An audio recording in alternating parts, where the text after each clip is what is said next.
You're listening to Defending Faith, Family, and Freedom, featuring Gary Bauer, Senior Vice President of Public Policy at the Dr. James Dobson Family Institute. And now, here's Gary. Hi, this is Gary Bauer with the James Dobson Family Institute. Welcome to our weekly podcast on defending family, faith, and freedom. Glad that you're here with us. We hope you'll be here every week and that you'll tell your friends and your family members and folks you worship with at church to join too.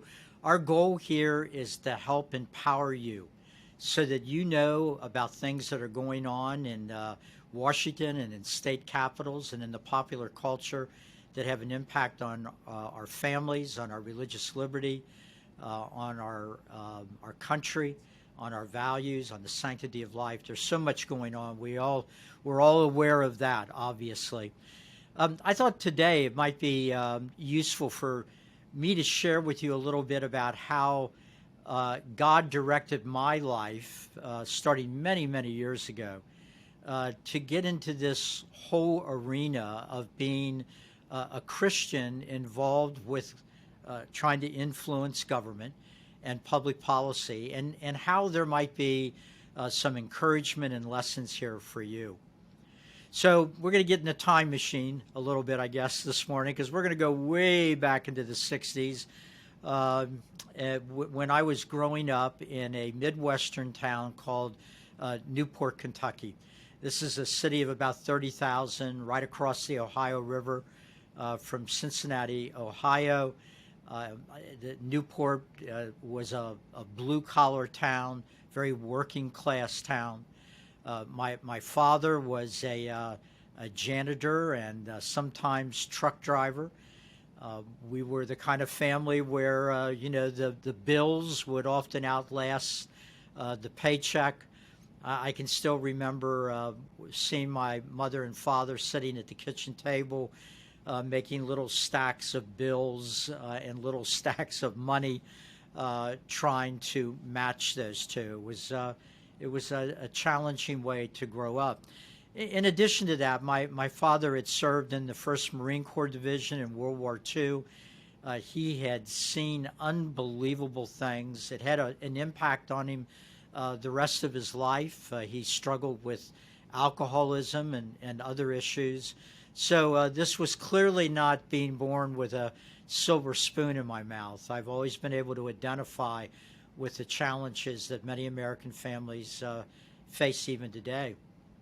Well, one night in that working class house, my dad and I were watching television. And it was an election year, a presidential election year. And a notice came on the screen that there was going to be a political ad coming on. We love those, right? Some of us in the recent election, those political ads, 30-second, 60-second ads, seemed like they were coming on about every 10 minutes.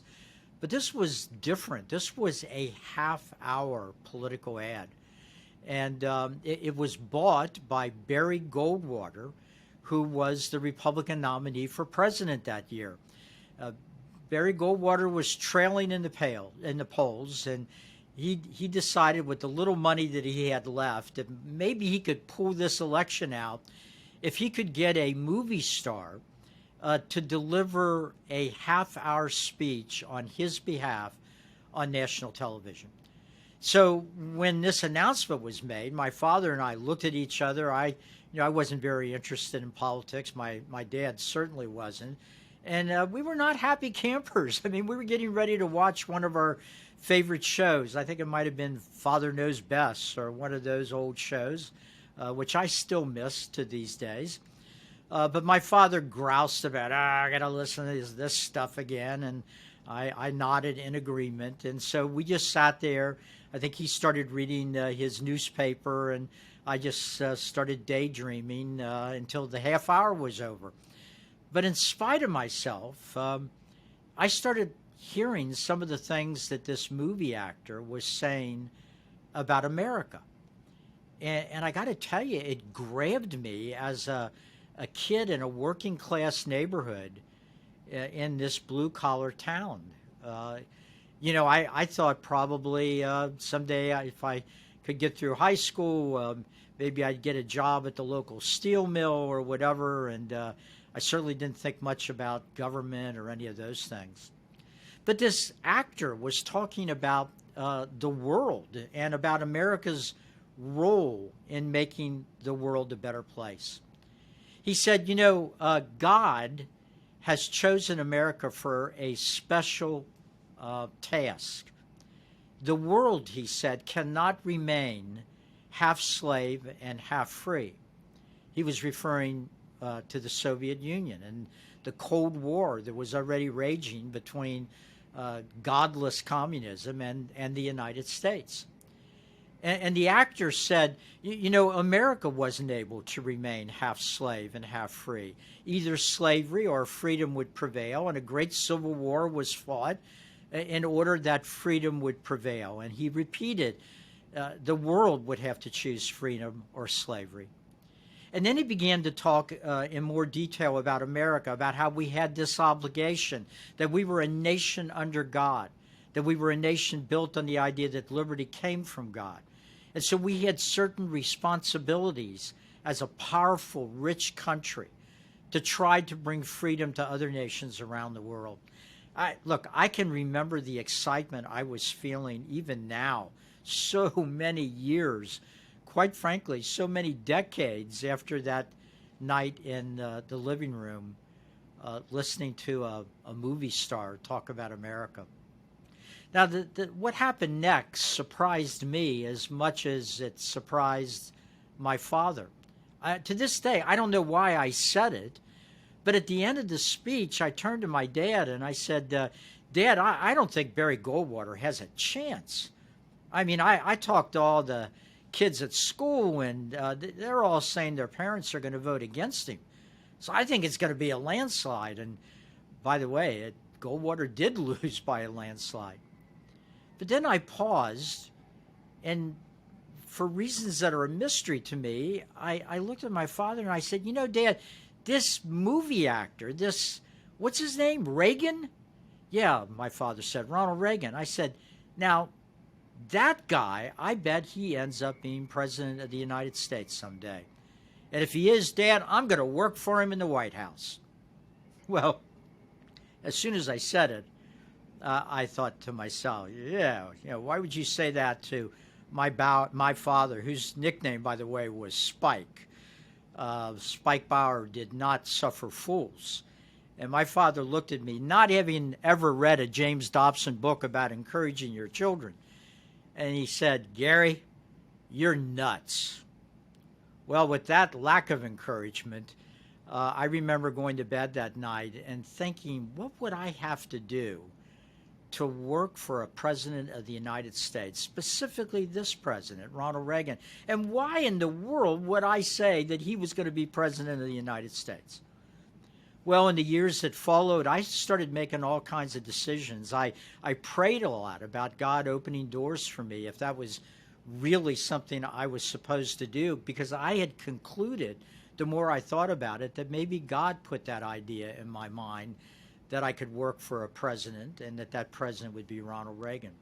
I started taking classes in political science. I increased my horizons about what I might do. Instead of just going to high school, I thought, well, I could go to college. I should go to college. And I ended up going to a small liberal arts school in Kentucky, actually a Southern Baptist school.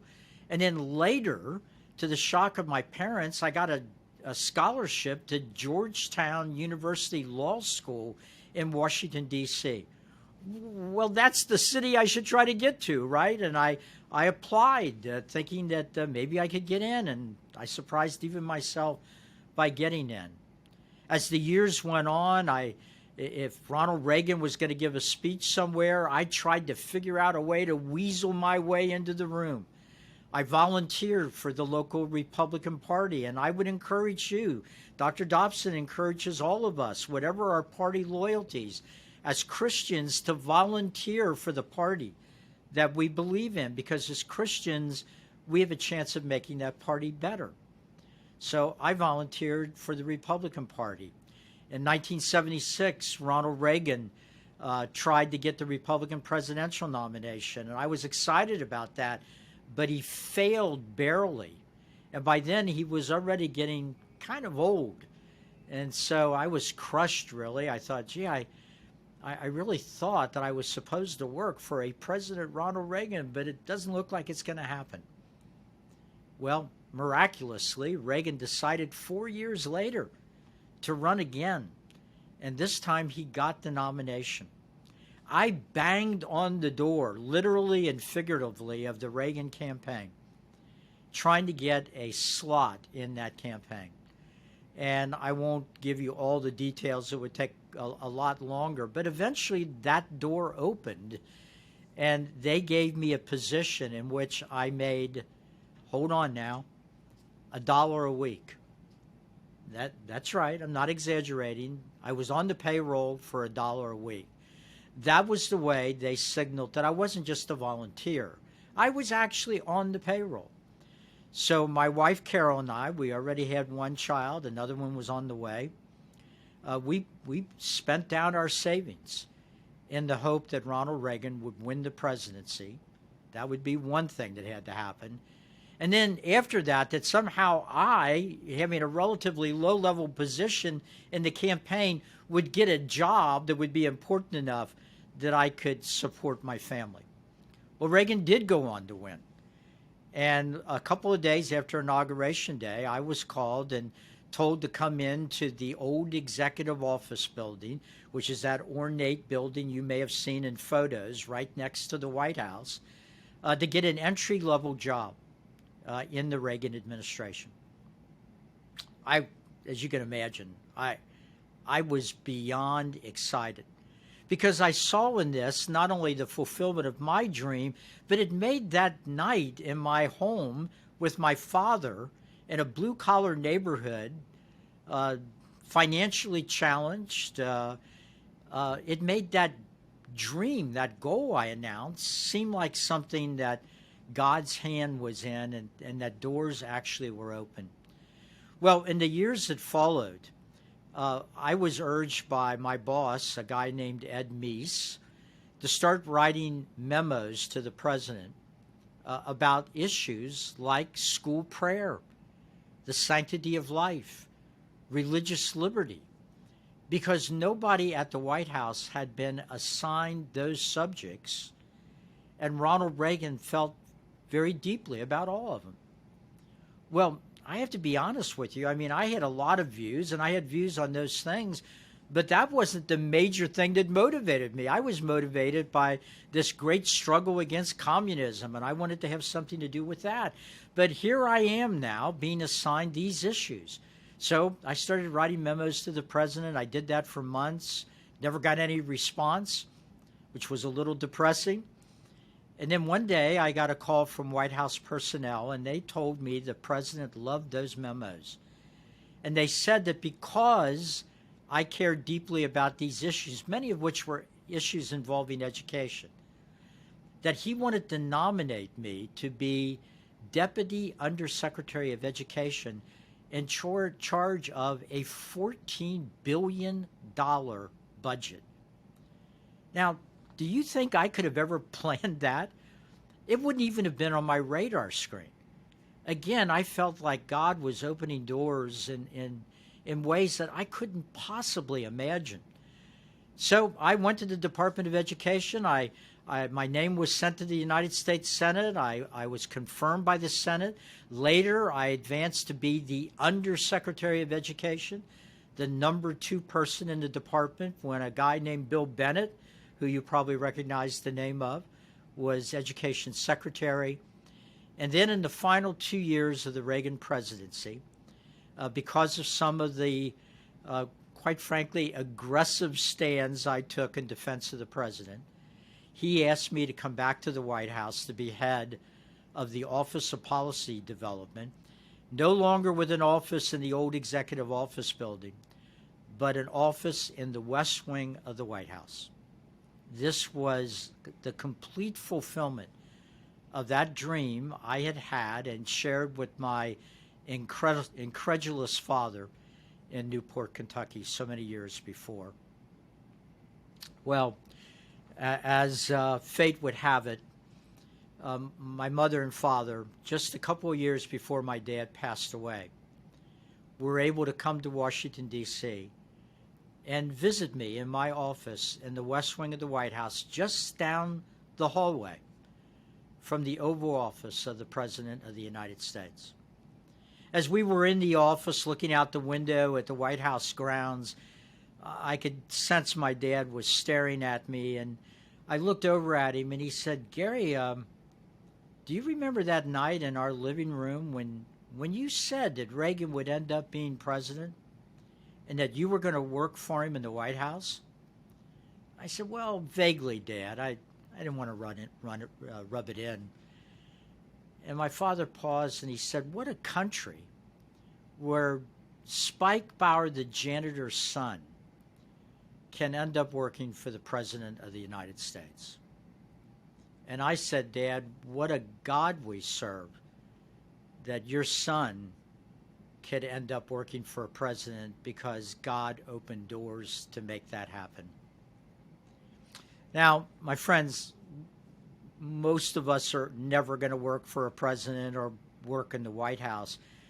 But I learned in the years that I worked in government and the years since when I've tried to influence government policy that there are Christians all over the U.S. government. We don't hear about them a lot. But without them, in spite of all the problems we have today, we would be in a lot worse trouble than we're in. And as we have said many times, as Dr. Dobson believes, and I believe strongly, the really serious problems we have now, many of them getting worse as we share time together, none of those problems are going to be solved without God blessing America, without Christians being involved in government, without Christians being active citizens and voting. Just like I answered that call of a movie actor speaking on television way back in the 60s, saying that the world couldn't be half slave and half free. America is not going to preserve our freedom unless men and women of faith, followers of Jesus Christ, go out and take a little bit of risk, become active Christian citizens, try to save our country and influence our government. So I want to close today with urging you to pray about that again, to think about what role you might be able to play in your community, in your own home, and in our country to make America a shining city on a hill again, one nation under God. Well, thanks for being with us this week on this podcast. Come back next week. We're going to be dealing with a lot of issues. Tell your friends, tell the people you go to church with. God bless you and your family. Have a good week.